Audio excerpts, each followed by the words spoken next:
दोस्तों अस्सलाम वालेकुम। दोस्तों अॼु असां तव्हांखे मालूमात ॾींदासीं अंग्रेज़नि जे दौर जो सिंध जो पहिरियों वज़ीर आज़म शहीद अल्लाह बख़्श सुमरे बाबति।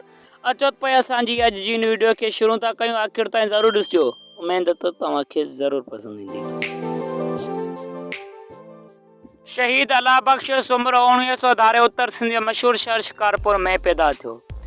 शिकारपुर जो हींअर उहो अरूज कोन्हे, पर अंग्रेज़नि जे दौर में शिकारपुर सिंध जो वॾे में वॾो शहर ऐं तइलीम जो मर्कज़ हो। अल्लाह बख़्श सुमरो पंहिंजे अबाने शहर में सिंधी, अंग्रेज़ी, फ़ारसी ऐं अरबीअ जो तइलीम वरिती। मैट्रिक पास करण खां पोइ तइलीम छॾे उहो पंहिंजे वालिद सां गॾु ठेकेदारी ऐं ज़मीनदारीअ जो कमु करणु लॻो। संदसि सुठे भाउ जे करे अंग्रेज़ इंजीनियर खेसि ॾाढो भाईंदा हुआ। पाण सखी मुड़ुसु हो, मुहताजनि, बीमारनि, यतीमनि, बेवा औरतुनि ऐं शागिर्दनि ऐं इल्मी इदारनि जी वॾी दिलि सां मदद कंदो हो।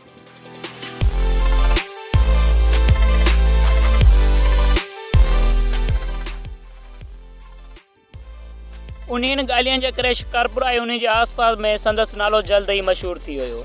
हू 1926 में मुंबई काउंसिल जो मेंबर चूंडिजी वियो। उन ज़माने में सिंध बम्बई सां गॾियल हुई, पर सिंध जे माण्हुनि पाण हलचल हलाइण करे आख़िरकार 1936 में सिंध बम्बई खां जुदा थियो। अल्लाह बख़्श सुमरो उहो सारो आर्ज़ो बम्बई काउंसिल जो मेंबर रहियो। 1936 में हू सिंध जो वज़ीर आज़म थियो।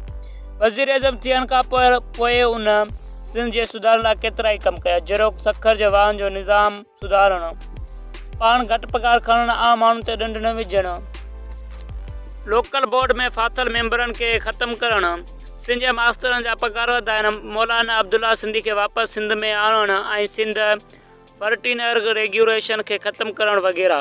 1939 में सेप्टेंबर ऐं अक्टूबर धारे सिंध में सखर जी मस्जिद मंज़िलगाह तां हिंदू मुस्लिम छिकताण पैदा थी। खेसि कुझु वक़्त लाइ वज़ारत तां हटायो, पर जल्द ई पंहिंजी सरबराही हेठि वज़ारत ठाहिण में कामयाब थी वियो। आज़ादी जे हलचल दौरान अप्रैल 1940 में सिंध क़ौमपरस्त मुसलमान अॻुवाननि दिल्लीअ में हिकु वॾी कॉन्फ्रेंस कोठाई, जंहिंजी सदारत अल्लाह बख़्श सुमरे कई। उन कॉन्फ्रेंस ते आज़ाद कॉन्फ्रेंस जो नालो पियो। उन में हिंदुस्तान जा समूरा मुसलमान अॻुवान शरीक थिया। अहिड़ी तरह संदसि नालो सॼे हिंदुस्तान में मशहूरु थी वियो। उन बाद उन अंग्रेज़ सरकार जे सख़्त रवैये सबबि बरतानी सरकार खां मिलियल ख़ान बहादुर जो लक़ब वापसि कयो।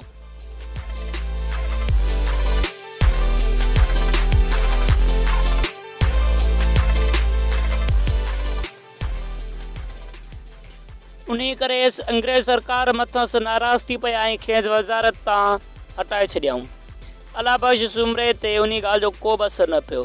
पाण हमेशह जीअं ॾुखे वक़्त में सिंध जे माण्हुनि सां गॾु रहियो ऐं संदसि ख़िदमत में का बि कसर न छॾियईं। साईं जी एम सैद ऐं शहीद अल्लाह बख़्श सुमरो सिंधी असेंबली में 2 दफ़ा इत्तेहादी रहिया। शहीद अल्लाह बख़्श सुमरो हिकु बासूल समाजी तबियत वारो इंसान हो। वज़ीर आज़मी जे उहिदे ते 4 साल रहियो, पर जॾहिं बि पंहिंजे ग़रीब सियासी रफ़ीक़नि सां बराबरी वारो वर्ताउ रखियईं। एतिरे ताईं जो पाण खे हथ दुआरे मानी कराईंदो हुउसि। संदसि सखावत हर हंधि मशहूरु आहे। हू पंहिंजे मुखालिफ़नि खे बि प्यार सां पंहिंजो करणु चाहींदो हो। संदसि उहे ॻाल्हियूं सियासी मुखालिफ़नि खे न वणियूं ऐं उहे वझ वठी साज़िशूं करणु लॻा।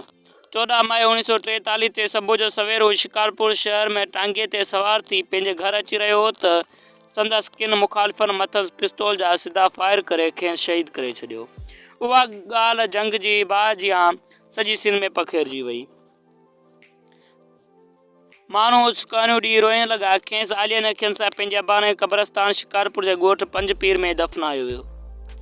शहीद अल्लाह बख़्श सुमरो अॼु असां वटि मौजूदु न आहे, पर संदसि कयल ख़िदमतूं हमेशह यादि रहंदियूं। दोस्तों उमेद त असांजी अॼु जी वीडियो तव्हांखे ज़रूरु पसंदि ईंदी। अहिड़ी वधीक वीडियो ॾिसण जे लाइ असां यूट्यूब चैनल खे सब्सक्राइब कयो ऐं बेल आइकन जे बटन खे दॿाइजो, असांजी हर वीडियो जो नोटिफिकेशन तव्हां ताईं पहुची सघे। पोइ असां मिलंदासीं तव्हां सां अॻी वीडियो में। ॾींदा इजाज़त। ख़ुदा हाफ़िज़।